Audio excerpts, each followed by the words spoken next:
Greetings, this is Ty Brown, and welcome to the One Question Leadership Podcast, where we highlight executive leadership in college athletics. I am joined by Sarah Comstock. She is the Vice President of Student Affairs and Dean of Students at University of Puget Sound. Greetings, Sarah. Thanks for joining us. Thanks very much for inviting me, Ty. I appreciate it. Glad to have you on. Vice President of Student Affairs and Dean of Students. If I look at a job description, what will it say? A, and B, what does the actual job entail?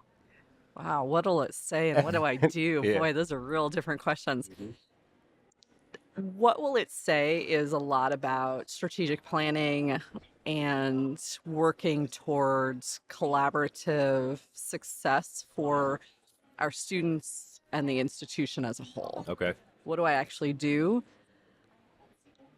I manage 9 direct reports and about 100 other folks, 230 student employees and student leaders towards supporting the journey of our students.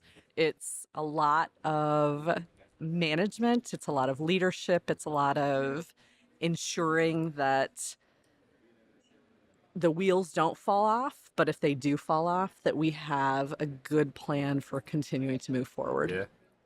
How much do you touch the students? It's also a good question. Puget Sound is a small school, so 1,800 approximately undergraduate students, about 250 graduate students. And my role, because I am both the vice president and dean of students, I see a lot of students. Mm-hmm. In fact, just emailing a student today to have a conversation with them about their spring semester, some hiccups that they had in their fall, and some ways that they'd like to engage with my office and some other services that we offer so that they can have a more successful spring. I'll meet with them on probably Tuesday or Wednesday next week. And then I work with, there's something called the Dean's Council, which is probably 10 to 12 student leaders from across campus. We meet once a month, so I get a lot of information from those students. So it's hard, I will say that, and that's a continued conversation that I have with peers nationally as you kind of rise in those organizational charts, the student touch that you still have and that you're able to maintain lessons. And I think that's a hard thing for folks in this field, whether it's you're an AD, a VPSA. The reason you get into these jobs is because you love being around students. You know, it keeps you young, it keeps you interested, and it helps you understand change in a different way. And so to have less contact with students is kind of a hard thing. It almost seems antithetical, right? Absolutely. Because some athletic directors are like, yeah, man, I have to schedule the meetings with the students and I just want to just be with them. But and even some head coaches say that. I don't get as much time other than, actually some head coaches don't get a lot of time now, depending on what school you're at. So it seems antithetical because you're in that role to help them, but you can't spend as much time with them. Student affairs, dean of students. Is there a delineation between the two? No, so it's the dean of students is typically a job title that relates to some of the day-to-day work. Vice president of student affairs is really that strategic visioning and getting the division moving. And the dean of students is a little bit more operational. Operational problem solving. Okay. Interesting. And so do you report to the president or do you report to a provost? Or where's your... I directly report to the president. So I'm trying to wrap my mind around Absolutely. it. So the president depends on you to give, if I'm the president, I depend on you to give me the heartbeat and the issues that students are facing, or what are they celebrating? You're the student report, basically. I am. Interesting. Yeah. All 1,800 students. 2,100 if you count our graduate students. Oh, yeah. Okay, wow. Okay, so you got to sit down and say, well, here's what we're facing. And they probably all have different issues. As you would want them to, Yeah, right? You want we have a pretty diverse student group, and they come from all over the United States, few international students. They have so many different things to say. It's kind of cool. It is kind of cool. I talked to a couple of people who were social workers, and I think about the social work aspect where it's like making sure the individual's identity feels valued in the overall group, but also in the subgroup that they represent.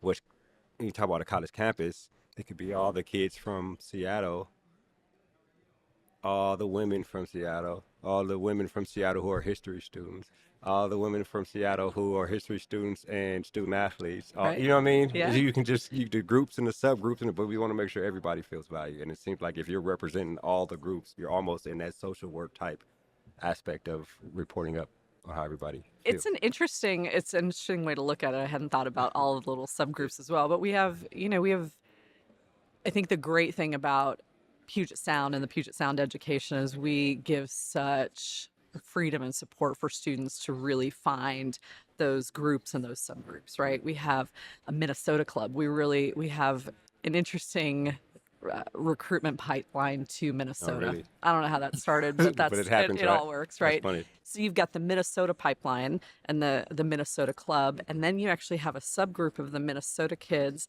that actually do a Sunday night hot dish, Oh, really? and hot dish is a big deal in the Midwest, right? So it's not just the kids from Minnesota. Yeah. It is also this little line of hot dish. And so that's what a Yeah. college campus offers. And so when somebody was telling me how social worked, I was like, social work kind of has a PR problem because we think about leadership. That's what you want to do is make the individual feel valued in whatever subgroup they're in as a part of the major group. And you think about social work like that, I'm like, this is really an organizational leadership type thing that social workers are working on. So about a a little while ago, athletics came under your umbrella. About a year and a half ago, Year and a half athletics ago. transferred from academic affairs to student affairs. And how long had you been doing your role before athletics came under? About a year Oh, and a half. Oh, really? So you were a year and a half in, and then athletics came in after a year and a half. Okay, so it's not that long, is it? No, so I've been at Puget Sound for 17 and a half years. Okay. And I've been in the role as VPSA permanently. I don't think anything's permanent, right? It'll be 3 years. 3 years Okay. in March, and I'd been interim for about 9 months prior. So, about halfway through my tenure, it was something that the president and I spoke about, and had been a conversation. It had academic affairs. Really, the connection between athletics and academic affairs has worked for a really long time because of our support and connection to the scholar athlete idea. And it still is such a strong component of what we do at Puget Sound, something that we continue to support in a lot of ways. And the academic success that our student athletes show is incredible to me. And we also wanted to start to be able to really highlight some of the on the court success that they had. And on my campus, I'm known as the Queen of Fun. I talk a lot about That's fun, and I hilarious. talk a lot about the idea that we need to show students how to have more fun. And I think athletics is a great way to do that. It brings joy to people. It brings people Yeah. together, 100%. that sense of belonging. And so being able to both balance the academic prowess that our students have Right. and talking about fun, I think helped make a pretty natural transition. It's interesting. Having it in academic affairs is interesting to me because you want to emphasize the scholar athlete. The nature of Division III is already emphasizing the scholar athlete. To put it under, this is my opinion, not a Division III guy, Sure. but to put it under academic affairs almost seems like you're correcting for something, right? Yeah. And so to move it under student affairs makes more sense because I think that's how most smaller schools are set up, right? And it comes under your umbrella. It does. And had you been involved with athletics before ever? Not in the way that I'm involved now. Right. Certainly not. No, I am I love athletics. I could probably watch, with exception of golf, perhaps. I think I could probably watch any sport Okay. with a lot of vigor and glee. And I know, enough about most sports to make me a very dangerous sideline commentator. Very ignorant sideline commentator is probably a better word, but never to this extent. Yeah. Yeah. So that's interesting. So then it comes under your belt, and if you look at it from afar, you think, okay, sports, right, competition. But now when you're managing or you're leading, you're helping to lead the athletics department. You're seeing the ins and outs of all that's involved, right? Absolutely. And so, tell me about what opened your eyes. What was surprising to you when athletics came under your umbrella? Ooh, that you can share, right? That's a big question, Ty. I think that some of the big surprises have been,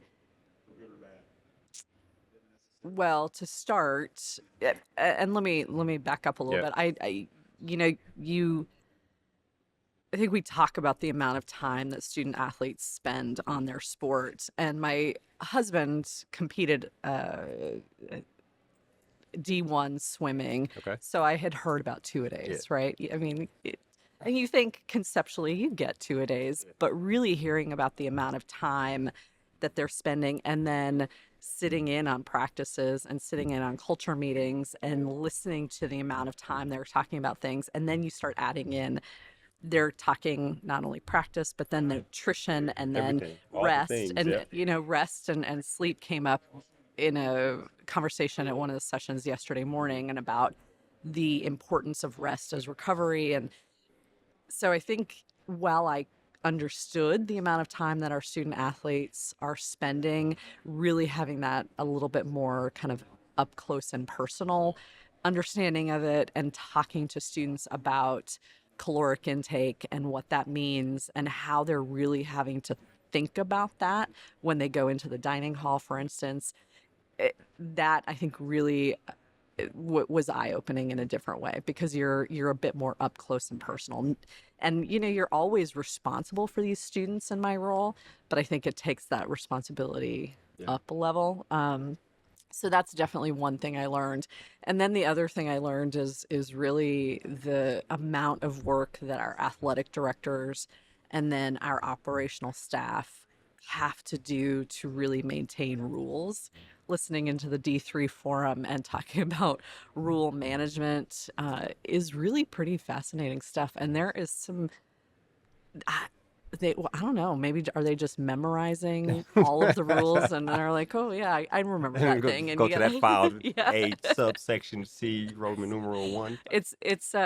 somebody's got to have it on an app on their phone or something. But really, that was a pretty fascinating and overwhelming thing to also kind of consider. And I think, from a leadership standpoint, you really have to understand that there is a level of trust that you have to have in your athletics director and your operational staff that they know what you're doing, because that is not something I don't have time to Yeah, to know all learn. of those rules. Yeah, And really, it shouldn't be my role. And so there is a huge level of trust that you're having with those folks, and the work that they're doing to make sure that they're following those rules is really amazing and pretty a little overwhelming to kind of come into it and go, oh, okay, I don't know a single thing about how far bleachers have to be from the athletic court to make sure that you're compliant with NCAA rule, blah, yeah, blah, blah. So it's fascinating. yeah. It's interesting because you're almost like, I don't even feel comfortable making a decision. You know what I mean? Like, you want me to tell you, I don't know. Like, that's interesting. So you're the athletic director when that came under your umbrella had been there for a while, Hmm. and that's almost a level of comfort because they probably know what they're doing and they can make some decisions. Right, right. And I think that was a real selling point. I'm not sure necessarily that my president was going to give me a choice in the matter, but Okay. I did feel much more comfortable in the idea of having athletics shifting over, knowing that the person that was there has such a long history in both the AD role, but then also just in athletics administration as a whole. Yeah. Interesting.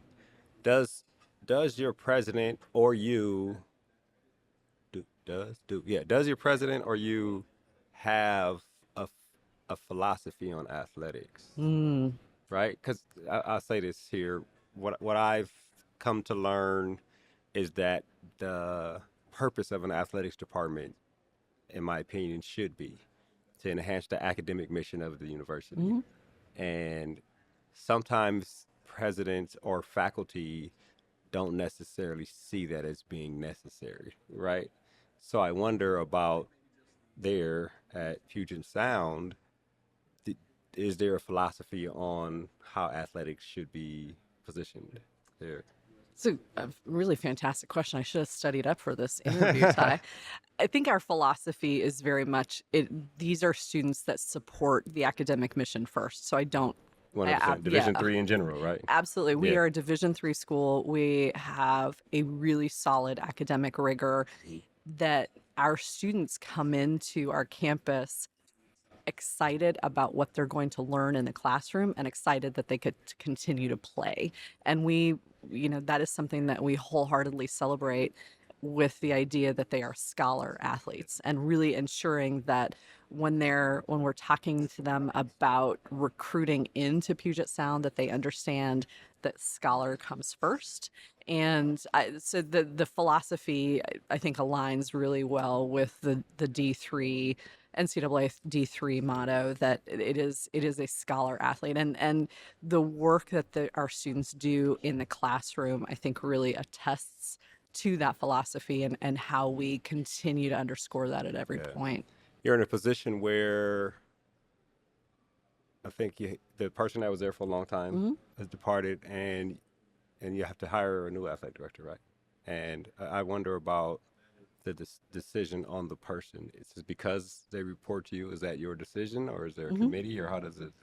We have a search committee that is made up of, I think we've got 12 or 13 people on it, a coach, a trainer, our faculty athletic rep, a couple of faculty members, some student athletes. And it's being chaired by one of my senior associate deans. And then it's a national search. They'll do interviews and then we'll bring a few finalists to campus. And then they bring them to you, or they vote on them and say, "This is who we think," or tell me where the final decision The comes. final decision will be mine. Yeah, Hmm. you'll look at. Okay, put these people in front of me. Let me look at them. Did you? Is the committee coming up with the profile, or did you have insight in it in terms of the profile of the person you'd like to lead the department? I've had a bit of I I imagine. shouldn't say a bit. I've had a lot of Okay. input on the profile. Interesting. It is such an incredibly important position on our campus, and about 33% of our students are student athletes. And so it's such an opportunity for students to come and get this really great quality, amazing education and continue to play their sport. So it's a real balancing act, but it is the position profile started with me, and but there's clearly been some other input, Right, right? yeah, definitely. But Yeah.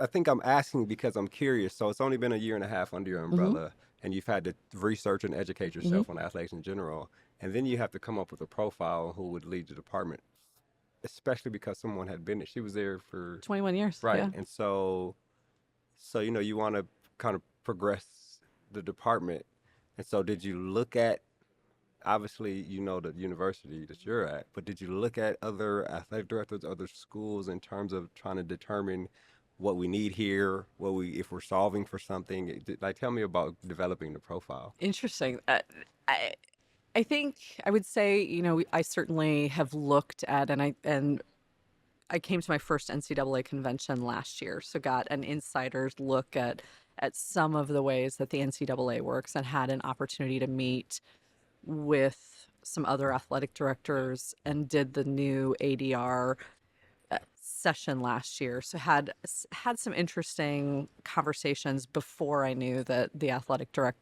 former athletic director, was retiring. So got a chance to see some of that and kind of pack it away. Okay. And then knowing, I think the important part for me is really knowing where we want to go as a school. Certainly, I think there are some other ideas and concepts that I can bring in and understand from other schools. But Puget Sound, we have a plan, and we know where we want to be in the next 5 years, 10 years, then balancing that with the pressures that we know are coming at us from a bunch of different sides, Right. right? We have interesting regulatory pieces from, and then, the House committee is coming out, and then you have an enrollment decline, and then whatever may happen with the next presidential administration. There's a lot of things going on, and so to be able to really stay true to the mission, values, and plan for the University of Puget Sound is really important. So certainly, again, there are components that I'm sure that we're bringing in, that we say to ourselves, and I've said to myself, gosh, that thing that X school is doing is kind of cool. How do we fit that in? But really maintaining at the core what we need to do at Puget Sound, and what we know our scholar athletes need, and what the campus community needs, I think is just remains paramount. 100%. I'll ask the last question, then we'll wrap. Sometimes schools will, they create the strategic vision or wherever they want to go. And sometimes schools include athletics in that. Sometimes they don't, or sometimes they include them through the lens of student affairs. I wonder about Puget Sound, and if there is a strategic plan that's being executed on or being created, is athletics a part of that conversation?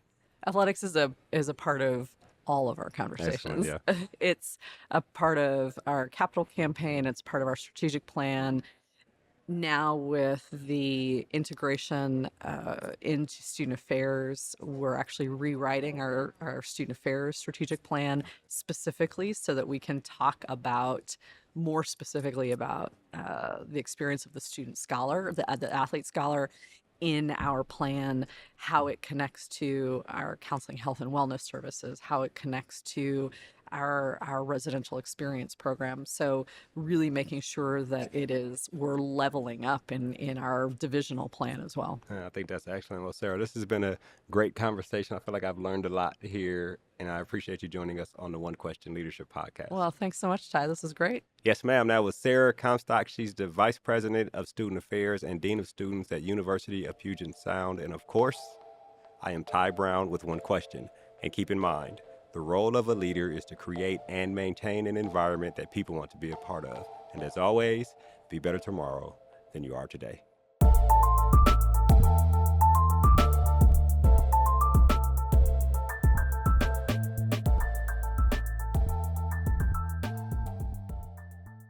This episode of the One Question Leadership Podcast is produced by Spades Media Group, solving problems using creative leadership.